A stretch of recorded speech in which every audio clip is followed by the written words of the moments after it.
रूस और यूक्रेन युद्ध में शांति के प्रयास एक कदम आगे बढ़ते हैं तो फिर 2 कदम पीछे हटते भी नजर आते हैं। सेनाओं के हमले 2 कदम और आगे पहुंच जाते हैं और यही वजह है कि संघर्ष विराम के तमाम प्रयासों के बावजूद 4 वर्षों से लगभग यह युद्ध खत्म होने का नाम ही नहीं ले रहा है।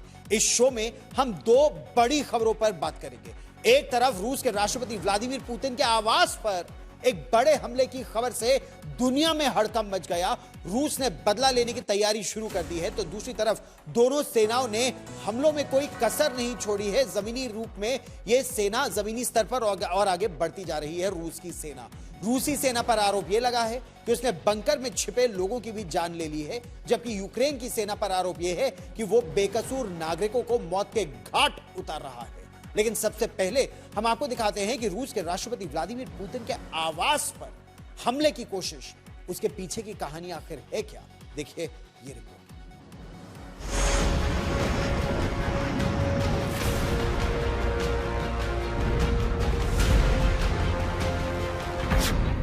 किसने किया पुतिन के घर पर हमला? किसने रची पुतिन को मारने की साजिश? फिर भड़केगी रूस यूक्रेन जंग की आग। एक तरफ रूस और यूक्रेन की जंग को रोकने के लिए मुलाकात का दौर चल रहा है, दूसरी तरफ एक नए बवाल ने इस जंग की आग को और भड़का दिया है। ये बवाल हुआ है रूस के नोवोगोरोद में, जहां राष्ट्रपति पुतिन का घर है।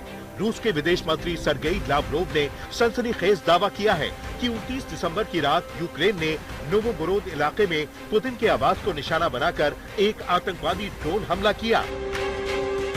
तस्वीरों में भी देखा जा सकता है कि एक के बाद एक कई ड्रोन राष्ट्रपति पुतिन के आवास के आसपास मंडरा रहे हैं।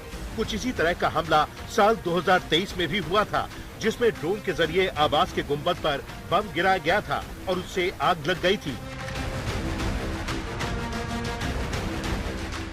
रूस ने आरोप लगाया है कि ये यूक्रेन की साजिश थी। राष्ट्रपति पुतिन के खिलाफ इस आतंकवादी साजिश को अंजाम देने के लिए यूक्रेन ने कुल 91 ड्रोन दागे थे। इस हमले से हड़कंप मच गया।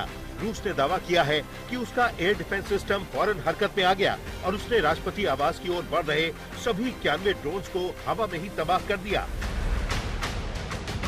इस हमले में बेशक कोई ज्यादा नुकसान ना हुआ हो, लेकिन सीधे सीधे पुतिन के आवास पर हमले को रूस एक बड़ी चुनौती मान रहा है। अभी ये साफ नहीं हो पाया है कि इस हमले के वक्त पुतिन वहां मौजूद थे या नहीं। लावरोव के मुताबिक यूक्रेन द्वारा स्टेट टेररिज्म की नीति अपनाने की वजह से अब रूस अपनी वार्ता स्थिति की समीक्षा करेगा। उधर पूर्व राष्ट्रपति दिमित्री मेदवेदेव ने सोशल मीडिया पर ज़ेलेंस्की के खिलाफ गुस्सा जाहिर करते हुए कहा है कि कीव का वो शख्स संघर्ष के समाधान को पटरी से उतारने की कोशिश कर रहा है। वो युद्ध चाहता है। खैर, अब कम से कम उसे अपनी बाकी की बेकार जिंदगी छिपकर ही गुजारनी पड़ेगी। रूस के गुस्से की आग भड़कने के बाद यूक्रेन ने इन हमलों में अपना हाथ होने से साफ इनकार कर दिया है। उसने इन आरोपों को गलत बताया कि पुतिन के आवास पर हमला उसने किया था, लेकिन रूस ने साफ कर दिया है कि वो इस हमले पर चुप नहीं बैठेगा। То, что произошло сегодня, это серьезная попытка подорвать переговорный процесс, еще больше затруднить достижение мира. И несомненно, что Российская Федерация соответствующим образом отреагирует на эту провокацию, в том числе и в контексте формулирования нашей позиции по возможной формуле.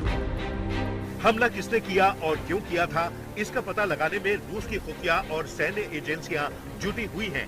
लेकिन जब अमेरिका में ट्रंप को इसका पता चला तो उन्होंने भी इस पर अपनी नाराजगी जाहिर कर दी।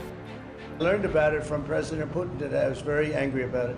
Well, it came out. Well, we'll find out. I mean, you're saying maybe the attack didn't take place. It's possible too, I guess. But President Putin told me this morning it did. शांति का पैगाम लेकर Florida गए Ukraine के राष्ट्रपति Zelensky और Trump की मुलाकात के बाद ये आस बंधी थी कि जल्द से जल्द सीज़फायर की स्क्रिप्ट पर मुहर लग सकती है। लेकिन ताजा हमलों से एक बार फिर शांति विराम की उम्मीदों पर संकट के बादल गहरा गए हैं। आज तक ब्यूरो।